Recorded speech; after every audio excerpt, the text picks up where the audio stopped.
আসসালামু আলাইকুম রহমতুল্লাহি বারাকাতুহু। স্ত্রীর কিছু আচরণ যা স্বামীকে আরও বেশি ভালোবাসতে বাধ্য করে। একজন স্ত্রী শুধু সৌন্দর্য দিয়েই স্বামীর মন জয় করতে পারে না, আর তার আচরণ, তার চরিত্র, মিষ্টি ব্যবহারে আসল প্রেমের চাবিকাঠি। একজন স্ত্রী সামান্য কিছু আচরণই হতে পারে তার স্বামীর হৃদয়ের চাবিকাঠি। ভালোবাসা শুধু কথাই নয়, তা প্রকাশ পায় আচরণে, ব্যবহার ও যত্নে। ইসলাম আমাদের শিখিয়েছে দাম্পত্য জীবনে ছোট ছোট সুন্দর আচরণ কিভাবে সম্পর্ককে করে তোলে আরও মজবুত ও মধুর। আজ জানব স্ত্রীর সেই বিশেষ কিছু আচরণ যা স্বামীকে বাধ্য করবে আরও গভীর ভালোবাসায় আবদ্ধ হতে। নাম্বার 1, স্বামীর প্রতি সম্মান দেখানো। আল্লাহ তাআলা কুরআনে বলেন, আর তোমরা তাদের স্বামীদের অনুরূপভাবে আচরণ করো, সে যেরূপ তারা তোমাদের সাথে আচরণ করে। সূরা নিসা।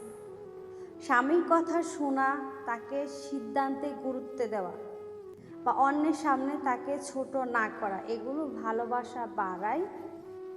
যেমন স্বামী বাড়ি এলে হাসি মুখে স্বামীকে অভিনন্দন জানানো, এতে তার মন খুশি হয়। 2 নাম্বার, কৃতজ্ঞতা প্রকাশ করা।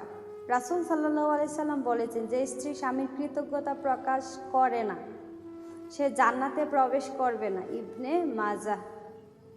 ছোট উপহার, সাহায্য বা যত্নের জন্য ধন্যবাদ জানানো স্বামীকে আরও আপন করে তোলা।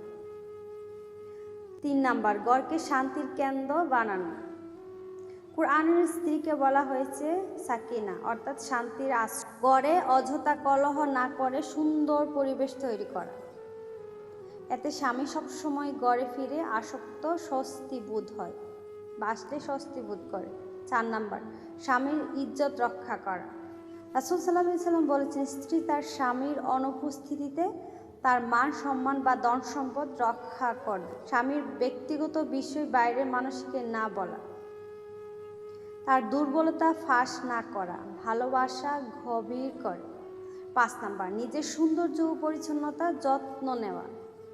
ইসলামী স্ত্রীকে স্বামীর জন্য সুন্দর ও পরিপাটি থাকার পরামর্শ দিয়েছে। হযরত আয়েশা রাদিয়াল্লাহু আনহা বলেন, আমি রাসূল সাল্লাল্লাহু আলাইহি সাল্লামের জন্য সাজগোজ করতাম যেমন তিনি আমার জন্য করতেন। 6 নাম্বার, স্বামীর স্বপ্ন ও কাজে সমর্থন দেওয়া। স্বামী যখন কোনো কাজে ব্যস্ত বা লক্ষ্য অর্জনের চেষ্টা করছে, তখন তাকে উৎসাহ দেওয়া, দোয়া করা তার জন্য। এটি তার কাছে স্ত্রীকে অমূল্য করে তোলে। 7 নাম্বার, ভালোবাসা প্রকাশ করা। শুধু মনে রেখে নয়, কথায় ও আচরণে ভালোবাসা দেখানো। উদাহরণ, হাদিজা রাদিয়াল্লাহু আনহা সবসময় রাসূল সাল্লাল্লাহু আলাইহি সাল্লামকে ভালোবাসা ও সমর্থন দিয়ে গেছেন, এমনকি কঠিন সময়েও তার পাশে ছিলেন। 8 নাম্বার, একসাথে ইবাদত করা। রাসূল সাল্লাল্লাহু আলাইহি সাল্লাম বলেছেন, আল্লাহর রহমত বর্ষণ করেন সেই দম্পতির উপর যারা রাত জেগে নামাজ পড়ে এবং একে অপরকে জাগায়। একসাথে নামাজ, দোয়া, কুরআন তেলাওয়াত দাম্পত্য সম্পর্ককে আধ্যাত্মিক বা আধ্যাত্মিকভাবে মজবুত করে।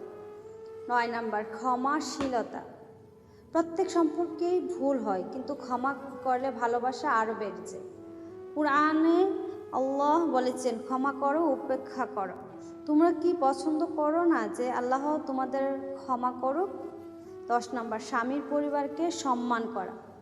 শ্বশুর শাশুড়ি আত্মীয়দের সাথে ভালো আচরণ করলে স্বামী স্ত্রীর প্রতি আরও বেশি অনুরাগী হয়। ঢাকার এক সাধারণ দম্পতি মোহাম্মদ একজন ব্যস্ত অফিস কর্মী, সকাল থেকে রাত অবধি কাজের চাপে ক্লান্ত হয়ে বাড়ি ফিরে। একদিন বৃষ্টি ভেজা সন্ধ্যা, মাহমুদ ক্লান্ত শরীরে বাসায় ফিরল। দরজা খুলতেই দেখল আয়েশা মিষ্টি হাসি দিয়ে সালাম করলো, হাতে গরম চার নাস্তা। খাবারের টেবিলে বসে মাহমুদ বলল, আজ অফিসে খুব কষ্টকর দিন কেটেছে। আয়েশা মন দিয়ে শুনলো, মাঝে মধ্যে সান্ত্বনার কথা বলল, ইনশাআল্লাহ সব ঠিক হয়ে যাবে, আমি তোমার পাশে আছি। আয়েশা শুধু ঘরের কাজ করেই থেমে থাকতো না, প্রতিদিন নিজের পরিচ্ছন্নতা বজায় রাখত, সুগন্ধি লাগাতো যাতে স্বামী ফিরে তাকে পরিপাটি অবস্থায় পায়। রাতে দুজন একসাথে মাগরিবের নামাজ পড়তো, এরপর মাহমুদকে নিয়ে কোরআনের কিছু আয়াত পড়ত। কয়েক মাস পর মাহমুদ একদিন বন্ধুদের আড্ডায় বলল, তোমরা জানো আমার স্ত্রী শুধু আমার স্ত্রী নয়, সে আমার সেরা বন্ধু, আমার শান্তির ঠিকানা।